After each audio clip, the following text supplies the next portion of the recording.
Dando continuidade à comunicação de parlamentares, próximo orador, deputado Augusto Carvalho, pelo PPS. Vossa Excelência tem 10 minutos. Senhor presidente, senhores deputados, esta é uma semana decisiva, eu diria, na história institucional do país. Vou entregar o seu livro. Está marcado para quarta-feira o prosseguimento do julgamento da ação penal 470, também conhecida como o mensalão. Esse processo rumoroso, prolongado, que se arrasta há quase 8 anos e que agora, depois de um esforço concentrado, especialmente do presidente do Supremo Tribunal Federal, ministro Joaquim Barbosa, quando, se desvencilhando dos expedientes protelatórios que foram sendo erguidos a cada etapa, chegou aquele processo ao plenário da Suprema Corte Brasileira. E todos que no país inteiro, e aliás, senhor presidente, é interessante a tentativa de advogados de cercear essa fase importante de aproximação da justiça brasileira com a nação. A tentativa de cercear a TV Justiça de transmitir as sessões plenárias do Supremo Tribunal Federal. Certamente com objetivos de impedir a politização, o conhecimento de detalhes escabrosos que permearam a gestão pública desse país ao longo dos últimos anos. Tentar impedir que o povo veja a TV Justiça, senhor presidente, podemos fazer um paralelo de se tentar impedir que a TV Câmara, que hoje já é uma conquista, já está consolidada como uma conquista da cidadania, por mais que se queira questionar que tem apenas um traço, não tem audiência, e nós saudamos aos estudantes, aos professores que aqui, os jovens que estão aqui nesse momento, num dia excepcional, segunda-feira, que não temos matéria para deliberar, mas imagine, Vossa Excelência, as consequências negativas para a politização da nossa juventude,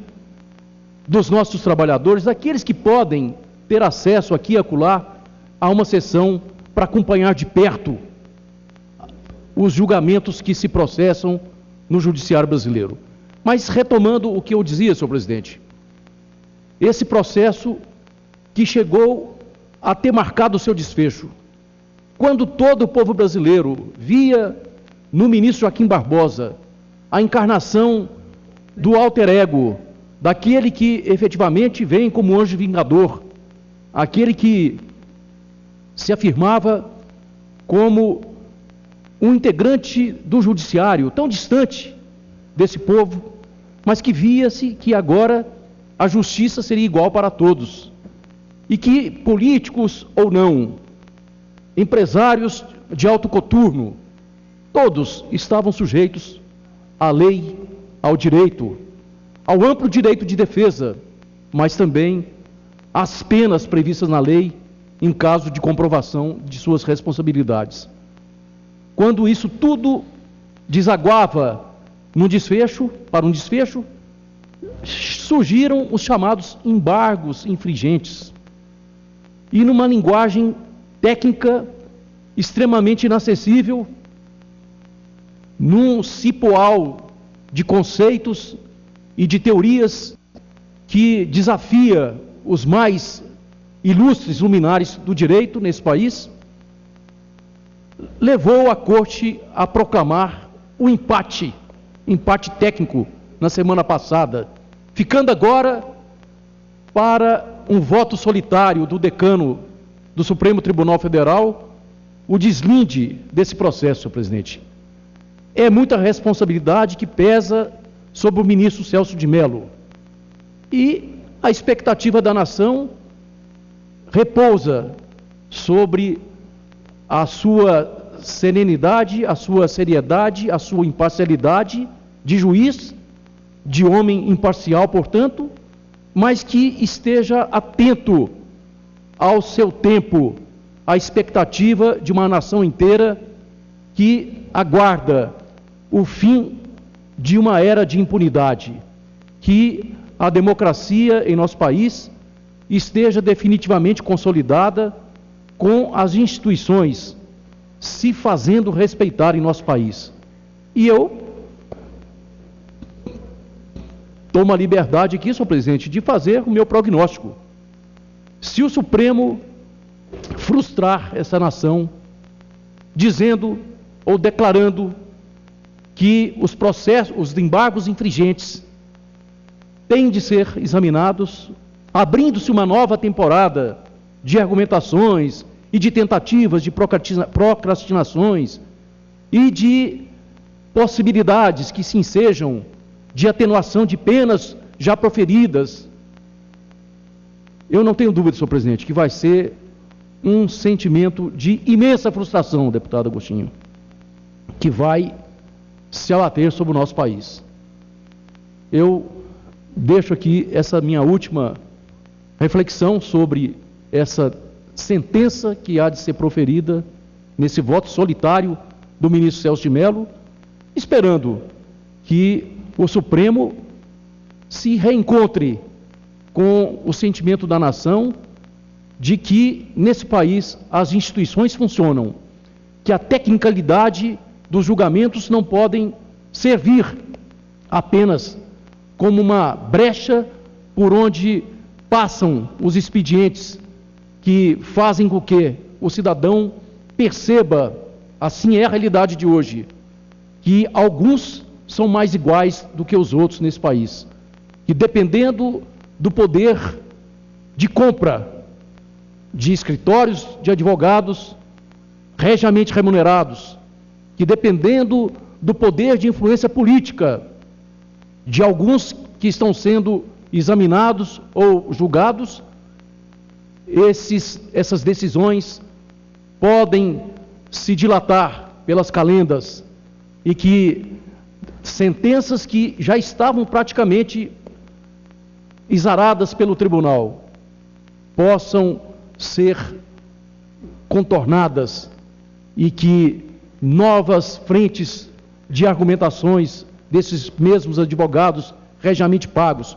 possam estar ali fazendo novos conceitos, novas escolas, novas teorias que vão se fundando muitas vezes na arte de se protelar e de se adiar essas decisões. Por isso, senhor presidente, para encerrar minhas palavras, eu espero que essa quarta-feira possa ser a quarta-feira da esperança brasileira, que sabemos, a nossa casa, o parlamento, comete muitas vezes decisões, pratica decisões,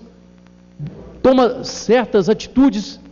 que colocam a imagem dessa casa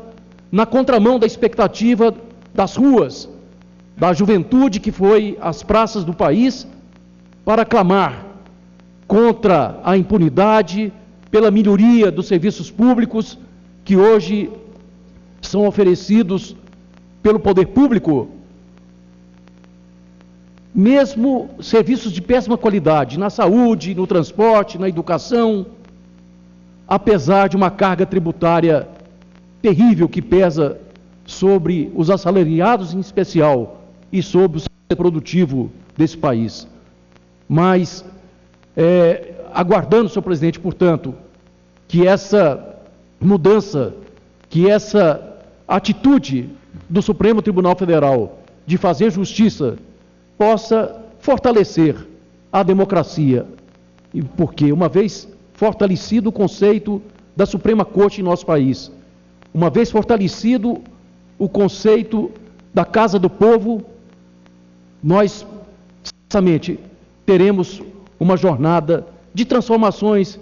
que vem se sucedendo em nosso país, sempre em direção a uma sociedade mais fraterna, mais igualitária. Eu espero que essa quarta-feira seja a quarta da esperança, senhor presidente. Obrigado.